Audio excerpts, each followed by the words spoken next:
امریکہ اسرائیل کی پشت پناہی بند کرے، جنگ بندی کی خلاف ورزیاں قبول نہیں۔ ترجمان ایرانی وزارت خارجہ اسماعیل بقائی کہتے ہیں جنگ بندی کے باوجود اسرائیل نے لبنان پر حملے جاری رکھے۔ امریکہ اور اسرائیل کی نیت پر ہمیں پہلے ہی شک تھا۔ اسرائیلی اقدامات کو امریکی پالیسیوں سے الگ نہیں کیا جا سکتا۔ صہیونی دہشت گردی کی تمام ذمہ داری امریکہ پر عائد ہوتی ہے۔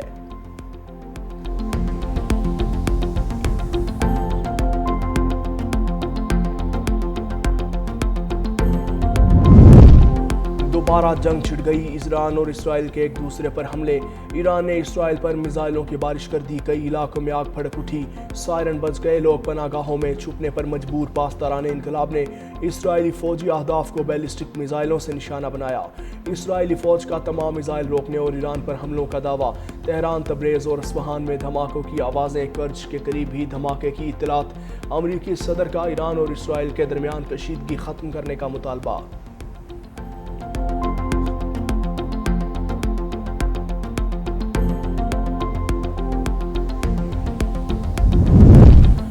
گلگت بلتستان انتخابات 24 میں سے 23 حلقوں کے غیر حتمی غیر سرکاری نتائج آ گئے۔ عوام نے فیصلہ پیپلز پارٹی کے حق میں دیا۔ 10 حلقوں میں تیروں کی برسات۔ پیپلز پارٹی گلگت بلتستان کی سب سے بڑی سیاسی جماعت بن گئی۔ نون لیگ امیدواروں نے 6 حلقوں میں میدان مار لیا۔ آزاد امیدواروں کا پلڑا نون لیگ کے برابر، آزاد امیدوار بھی 6 حلقوں میں بازی لے گئے۔ MWM 1 حلقے میں کامیاب۔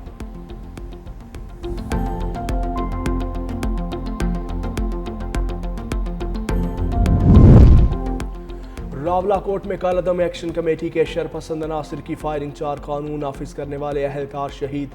مسلح افراد کے حملے میں 20 سے زائد پولیس اہلکار زخمی۔ امن و امان خراب کرنے کی کوشش ناکام، سیکیورٹی فورسز کا مؤثر رد عمل۔ قانون نافذ کرنے والے اداروں پر حملہ، ریاستی ریٹ کو چیلنج کرنے کی مذمت۔ شہید اہلکاروں کو خراج عقیدت، زخمیوں کو فوری طبی امداد فراہم۔ آزاد کشمیر پولیس کا عوامی امن اور ریاستی ریٹ کے تحفظ کے عزم کا اعادہ۔ قانون ہاتھ میں لینے والوں سے آہنی ہاتھوں سے نمٹا جائے گا۔ حملے میں ملوث عناصر کے خلاف قانونی کارروائی کا اعلان۔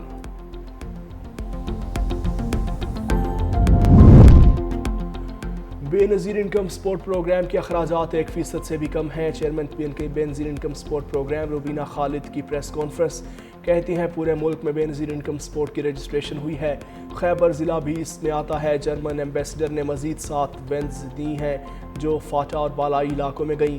بے نظیر انکم سپورٹ پروگرام واحد پروگرام ہے جس میں IMF نے بھی کوئی کٹوتی نہیں کی۔ اس پروگرام کو بند کرنے کی باتیں کرنے والے غلط کر رہے ہیں۔ ایران اسرائیل جنگ کے شعلے پھر بھڑک اٹھے۔ ایران اور اسرائیل نے ایک دوسرے پر میزائلوں کی بارش کر دی۔ ایران کے اسرائیل پر میزائل حملے، کئی علاقوں میں آگ بھڑک اٹھی، سائرن بج گئے، لوگ پناہ گاہوں میں چھپ گئے۔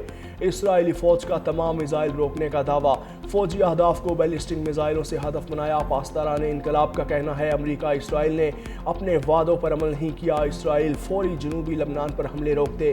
امریکی صدر کی اپیل کے باوجود اسرائیل کا ایران پر جوابی حملہ، تہران، تبریز اور اصفہان دھماکوں سے گونج اٹھے، کرج کے قریب بھی دھماکے کی اطلاعات۔ اسرائیلی فوج کا کہنا ہے مغربی اور وسطی ایران میں فوجی اہداف کو نشانہ بنایا، کارروائی ایرانی حملوں کے جواب میں کی گئی۔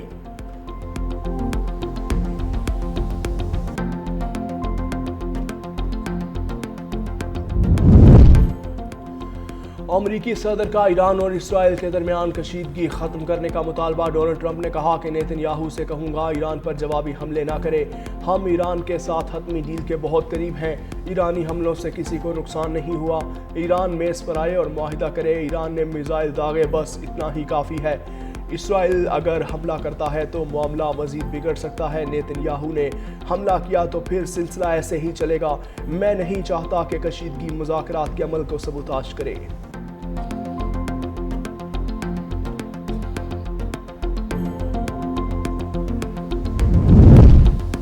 راولاکوٹ میں کالعدم ایکشن کمیٹی کے شرپسند عناصر کی فائرنگ، 4 قانون نافذ کرنے والے اہلکار شہید۔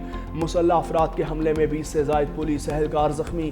امن و امان خراب کرنے کی کوشش ناکام، سیکیورٹی فورسز کا مؤثر رد عمل۔ قانون نافذ کرنے والے اداروں پر حملہ، ریاستی ریٹ کو چیلنج کرنے کی مذمت۔ شہید اہلکاروں کو خراج عقیدت، زخمیوں کو فوری طبی امداد فراہم۔ آزاد کشمیر پولیس کا عوامی امن ریاست ریٹ کے تحفظ کے عزم کا اعادہ۔ قانون ہاتھ میں لینے والوں سے آہنی ہاتھوں سے نمٹا جائے گا۔ حملے میں ملوث عناصر کے خلاف قانونی کارروائی کا اعلان۔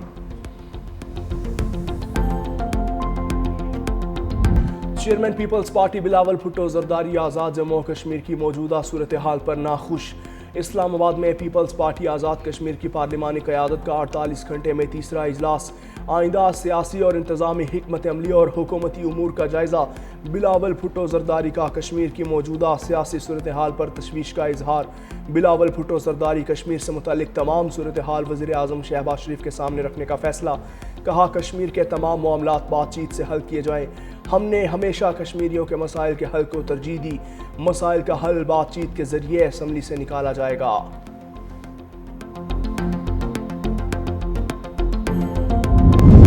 حکومت اور پیپلز پارٹی کے درمیان اختلافات برقرار۔ اسلام آباد میں قومی اقتصادی کونسل کا آج ہونے والا اجلاس ملتوی۔ ذرائع کے مطابق اجلاس وزیر اعظم شہباز شریف کی زیر صدارت ہونا تھا۔ چاروں صوبائی وزرائے اعلیٰ سمیت ارکان نے شرکت کرنا تھی۔ اجلاس میں آئندہ مالی سال کے قومی ترقیاتی بجٹ کی منظوری پیش کی جانی تھی۔ حکومت اور پیپلز پارٹی کے درمیان معاملات طے نہ ہونے کے باعث اجلاس نہیں ہو سکا۔ ذرائع کے مطابق اجلاس وزیر اعظم ہاؤس کے شیڈیول میں بھی شامل نہیں۔ امکان ہے قومی اقتصادی کونسل کا اجلاس کل بروز منگل منعقد کیا جائے گا۔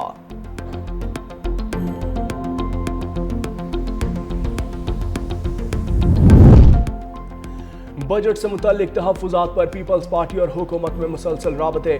ذرائع کے مطابق نائب وزیر اعظم اسحاق ڈار بلاول بھٹو سے ملنے زرداری ہاؤس پہنچ گئے۔ ملاقات میں نوید قمر، شہری رحمان اور جام خان شورو بھی موجود۔ ملاقات کے دوران بجٹ میں سندھ کے ترقیاتی منصوبوں پر غور۔ بلاول بھٹو نے اپنے تحفظات نائب وزیر اعظم کے سامنے رکھ دیے۔ سندھ سے وزیر جام خان شورو کی نائب وزیر اعظم کو بریفنگ۔ نائب وزیر اعظم کی بلاول بھٹو کو تحفظات دور کرنے کی یقین دہانی۔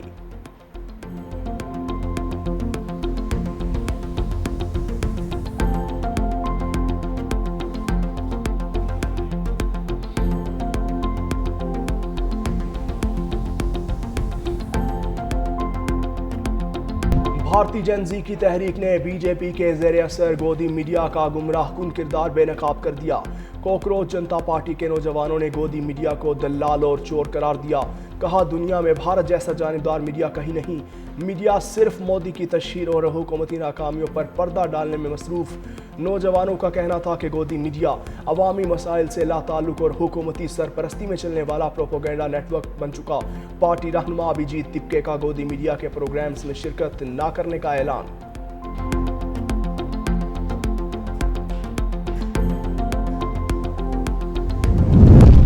بھارتی نوجوانوں کی کوکروچ جنتا پارٹی تحریک کے احتجاج میں شریک فوجی اہلکار نے کرپشن اور بدعنوانی کا پردہ چاک کر دیا۔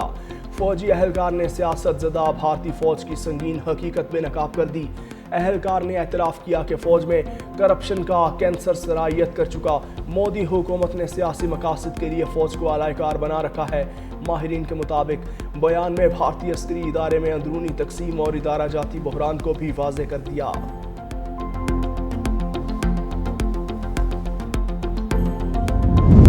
ایران اور اسرائیل کے درمیان کشیدگی کے اثرات پاکستان سٹاک مارکیٹ پر پڑنے لگے۔ کراچی میں پاکستان سٹاک ایکسچینج میں کاروبار کے آغاز سے ہی منفی رجحان۔ 100 انڈیکس میں 1118 پوائنٹس کی کمی ریکارڈ۔ انڈیکس 1,69,360 پوائنٹس کی سطح پر ٹریڈ کرنے لگا۔